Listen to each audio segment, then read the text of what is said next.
చిలుక తెలివి. అనగనగా ఒక అడవి. ఆ అడవిలో ఒక బోయవాడు ఉండేవాడు. అతను చిలుకల్ని పట్టి నగరవాసులకమ్మి వచ్చిన సొమ్ముతో తన జీవనాన్ని కొనసాగిస్తూ ఉండేవాడు. చిలుకలు ఆకుపచ్చని రంగులో ఎర్రని ముక్కుతో ఆకర్షణీయంగా ఉంటాయి. అంతేకాకుండా వాటికి మాటలు నేర్పితే అవి చిన్న చిన్న పలుకులు నేర్చుకుని మనతో మాట్లాడతాయి కూడా. అందువల్ల బోయవాడి చిలుకల వ్యాపారం చక్కగా సాగుతూ ఉండేది. ఒకరోజు బోయవాడి వలలో ఒక చిలుక చిక్కుకుంది. ఆ చిలుక చాలా తెలివైనది.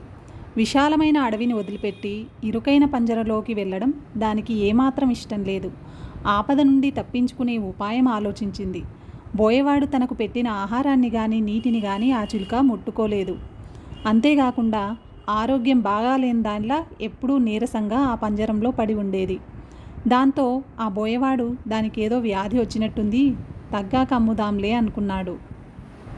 రోజులు గడిచే కొద్దీ అది చిక్కి శల్యమైంది. దాని అవతారం చూసి ఎవరూ కొనడానికి ముందుకు రాలేదు.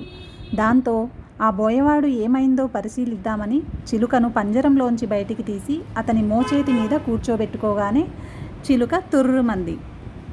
ఈ కథ ద్వారా మనం తెలుసుకోవాల్సిన నీతి ఏంటంటే, ప్రమాదంలో ఉన్నప్పుడు తెలివిగా ఆలోచించి అందులో నుంచి బయటపడడం నేర్చుకోవాలి.